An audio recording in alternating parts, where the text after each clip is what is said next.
feel like a lot of these vlogs start out with me talking in my truck because this is the first time I actually have by myself to talk to the camera.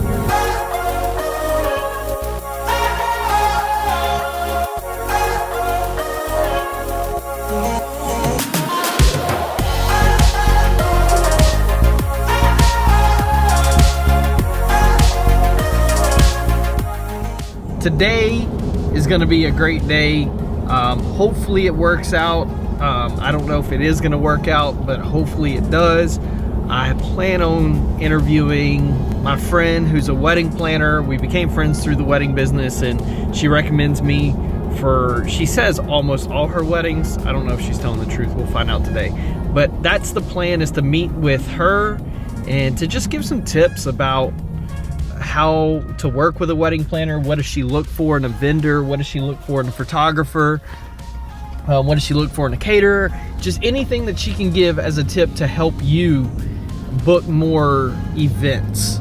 And so that's what today's going to be about. So lots of stuff going on, kind of back to the normal routine after holidays and race weekends and all that fun stuff. And so, hey, thanks for joining. Good news, I just got off the phone with Sarah.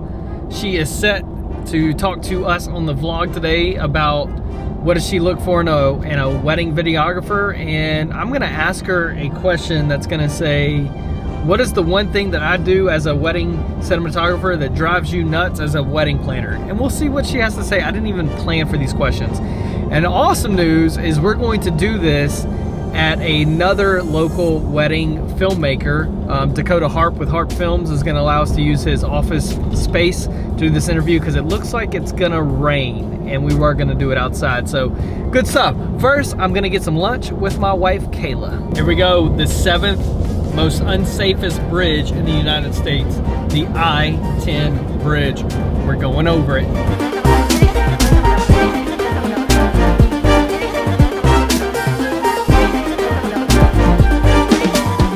I'm walking into Harp Films. It's their studio. He's being gracious to let us film in here. And by the way, I think I'm gonna do one with him about collaboration because it's so important to have a network of people who you trust. And so thank you to Dakota Harp from Harp Films letting us use his space. All right, look, that's Dakota. I didn't film any in here, by the way. That's Dakota. Yeah. That's his wife. Hi. And that's Craig, right? Nope. Will. Will! I every time I see you. You did the same thing. Yes.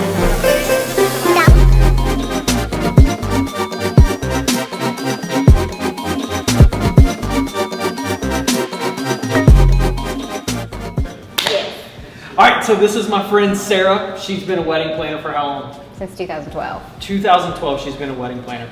And I consider myself to be one of her highly recommended people. So question, when you're booking a videographer for a bride or telling a bride about a videographer, what is one of the things that you're looking for? I feel like there's a few things I'm looking for. Every bride reasonably has a budget in mind somewhat, so I look at price. I look at the end product, what they're expecting. I want it to be complementary to their photography. So I do want it to feel like a branded event. I want it to be cohesive. I think about personality because I feel like there's only a handful of people that are in your face all day. Photo, video, hair, and makeup.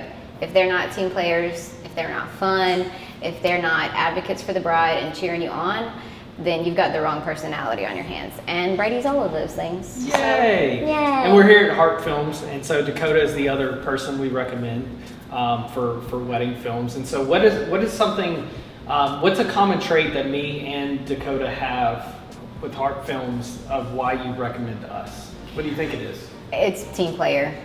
Okay. If a vendor's not a team player, they have to realize they have to be mindful of the photographer. It's a lot of shared space.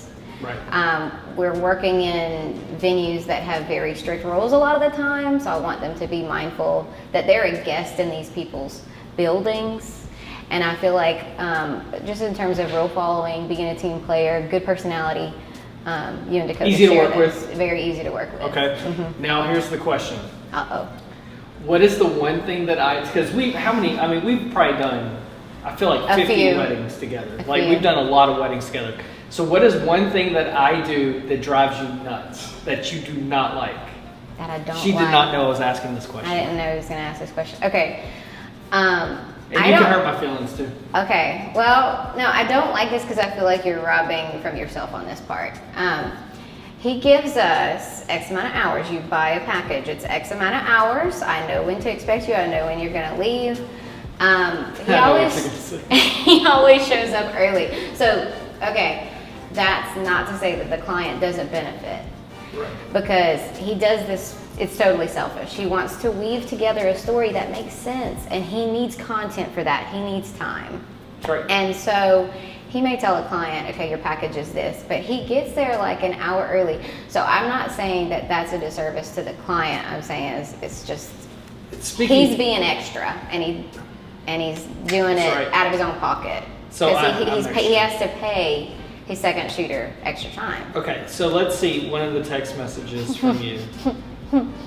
Okay, so she said, what time are you going to be at this wedding? And I said, yes, 2 to 11:30. I'm giving them 2.5 extra hours for free.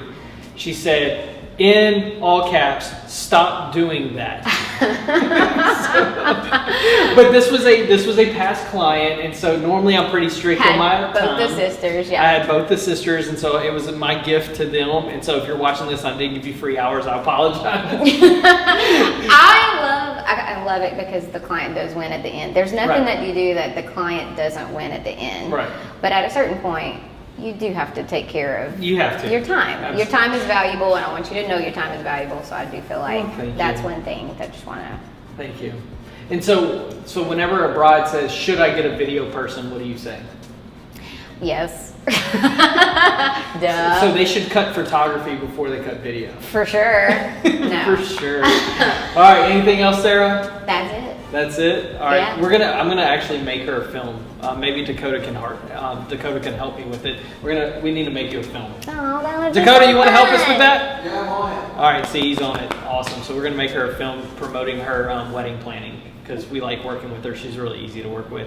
And then next week, I think I'm gonna come interview Dakota about working together with another video person. Fun. Really good. Yay. All right. So I'm back in the truck on the way back to the office, have a meeting coming up, and I don't know, I feel, I left there with a smile on my face. We're such in a small market in Lake Charles and Sulphur area, and to know that there's another really good cinematographer out there who loves to film weddings, who are kind to brides, because I can't book every wedding that comes to me, but it's great to know I have a guy out there who I can send weddings to. In fact, I just sent him a couple of weddings because there's enough brides to go around, enough weddings that everybody can make a really good living if you just work together and be kind. So Dakota, I'm so glad I finally met you, and I think we need to collaborate on something pretty soon, maybe a mega wedding or a commercial project or something. I think that would be pretty cool. So surround yourself with good people and it'll pay off in the end. That's it. On to the next one.